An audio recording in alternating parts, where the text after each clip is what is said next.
Halo, kembali lagi bersama saya Timothy dari Building Professional Counselor.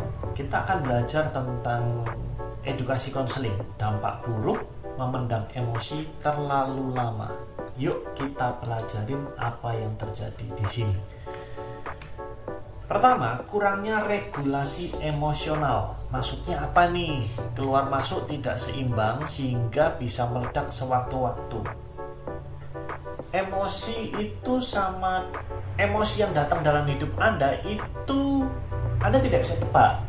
10 menit ke depan aja Anda nggak bisa tebak apa yang terjadi. Misalnya, loh Pak, saya sedang kerja. Oke, tiba-tiba Anda terima pesan WhatsApp atau apapun bentuknya, atau telepon. Di ujung sana ada yang berbicara mengatakan misalnya, kendaraanmu keserempet, tadi saya pinjem. Emosinya apa yang Anda rasakan? Atau sebaliknya deh, yang positif.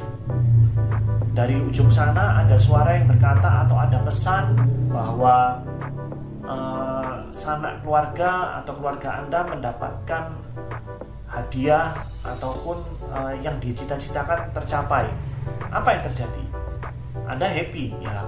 Kalau Anda happy, tidak ada yang bermasalah di sana. Orang tidak pernah kesulitan untuk mengekspresikan emosi yang positif. Emosi yang negatif cenderung untuk ditolak dan ditekan. Oke? Nah, kalau ini dipendam terlalu lama, keluar masuk nggak seimbang, bisa meledak sewaktu-waktu. Bentuknya meledak itu apa? Bentuknya meledak itu bisa tangisan, teriakan, ataupun perilaku agresif. Membanting sesuatu, pukul sesuatu, teriak, bahkan mungkin dia bisa aja tiba-tiba pergi lama karena ingin menghindar.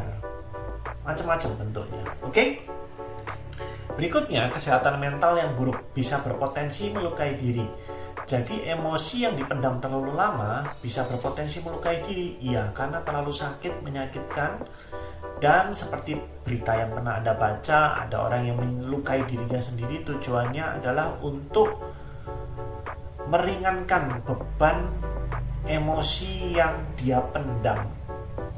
Memang betul, otak tidak bisa membedakan rasa sakit karena emosi. Jadi misalnya Anda sakit hati sama saya, habis itu saya menambah bebannya dengan mengata-ngatai Anda, misalnya Anda bodoh, nggak cerdas, itu sakit hati. Nah, kemudian rasa sakit hati itu sama dengan rasa sakit fisik. Otak tidak bisa membedakan ini sakitnya karena sakit hati dikatain bodoh atau sakit karena goresan benda tajam. Paham ya? Nah, jadi beberapa orang melakukan contoh yang nggak tepat, menyakiti dirinya sendiri. Berikutnya, sulit melakukan hubungan sosial. Berteman sulit, kadang-kadang sensian orang ini seperti itu. Diajak makan di tempat tertentu tersebut, misalnya dia pernah trauma dengan pasangannya, nggak mau ikut. Terus kemudian terlalu sensi. Tadi saya bilang terlalu sensi, diajak bercanda, salah ngomong sedikit bisa ribut, sehingga teman-temannya frustasi. Ini orang kenapa ya? Beban emosi terlalu banyak sehingga agak rumit berhubungan dengan dia.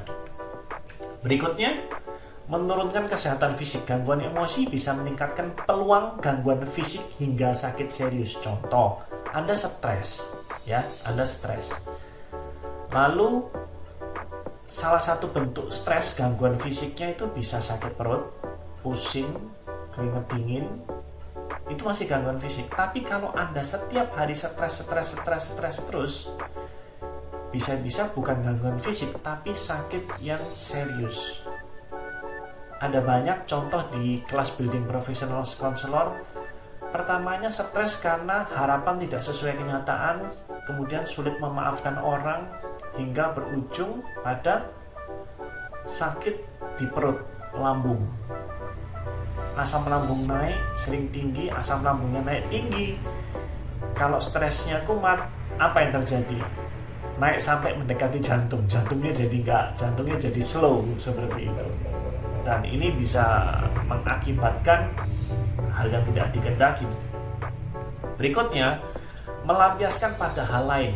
Jadi ada tumpukan emosi dipendam, melampiaskannya pada mabuk, obat-obat terlarang, kebiasaan belanja, makan, dan lain-lain. Justru ini sebenarnya malah nambahin masalah ya. Menghindari masalah, diharapkan kebiasaan ini masih banyak kebiasaan lainnya. Kemudian ini bisa mendapatkan masalah baru. Oke? Semoga ini bermanfaat. Jika Anda ingin belajar tentang konseling, saya akan memberikan level advance dari kelas Building Professional Counselor. Selama 3 minggu kita belajar, Anda bakal ahli, Anda bakal jago, dan kita akan diskusi yang intens. Kalau Anda tertarik, Anda bisa cek link di bawah, hubungi adminnya, minta aja materi detailnya, lengkapnya seperti apa, karena update. Dan kemudian jika Anda tertarik, kita bisa diskusi lebih dalam di kelas Building Professional Counselor. Terima kasih.